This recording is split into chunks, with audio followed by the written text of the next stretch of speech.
It's Brabadab. I got a couple of requests on what to do this next video on. So today what I'm going to do it over is self-harm. I know, I'm using illustrations now. Basically with self-harm, that can be a number of things, but the main thing that you hear about the most is cutting. So there's cutting, hitting, burning, stabbing, etc. You know, they're all bad things, we get it. So if you know anybody who's going through any of these things or doing any of these things and you've noticed, tell them to come to this channel and watch this video. I think that they'd find it very helpful. Or if you're going through these things yourself, stick around for a little bit and we'll see if we can get you to stop doing that by just doing 3 simple things. So there are 3 steps that I used personally to stop self-harming. I used to self-harm a lot. I was going through some terrible things and I didn't think there was another escape other than to do that. So I did these 3 things to eventually stop because I finally woke up one day and said, wow, why am I doing this to myself? So there are 3 steps. There's stop, emulate, and reflect. So I'm going to elaborate on those more here in just a second, but if any of these things don't work for you and you still feel like you need to do those things, feel free to send me a message on Tumblr at Brabadab-YouTube or on Facebook at Brabadab. You can be able to find the page, or message me straight through YouTube on my channel where this will be uploaded. So number 1 is stop.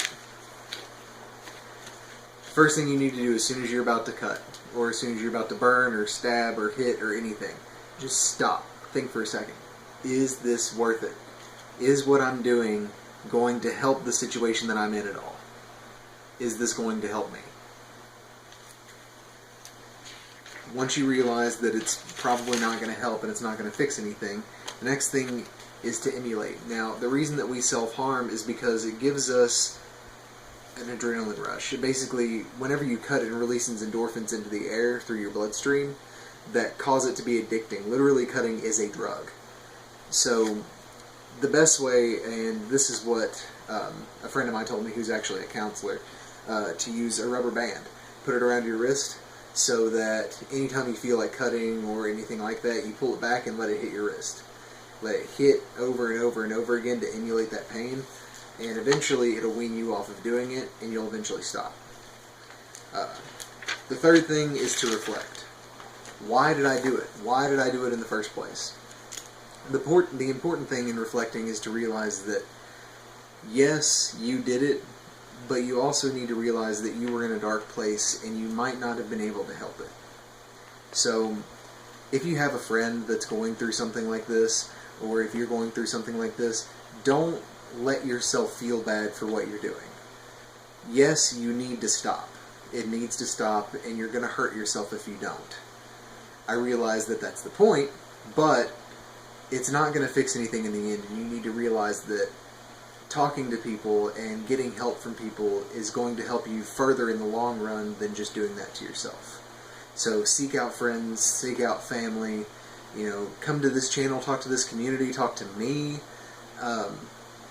and we'll see if we can try to make you feel better, or if we can try to figure something out. So if you liked any of this, if you felt like this information was a good use to you, or if you know someone that needs to look at this, or you want to just come back and listen to me ramble, just be sure to like, share, and subscribe. I know, I'm terrible at using these. Like, share, and subscribe. If you don't, fine. Just come watch my stuff anyway. It doesn't matter to me. Just as long as I know I'm helping people. And remember, the one thing that you should always remember: always be yourself. Thanks, guys, and I'll see you later.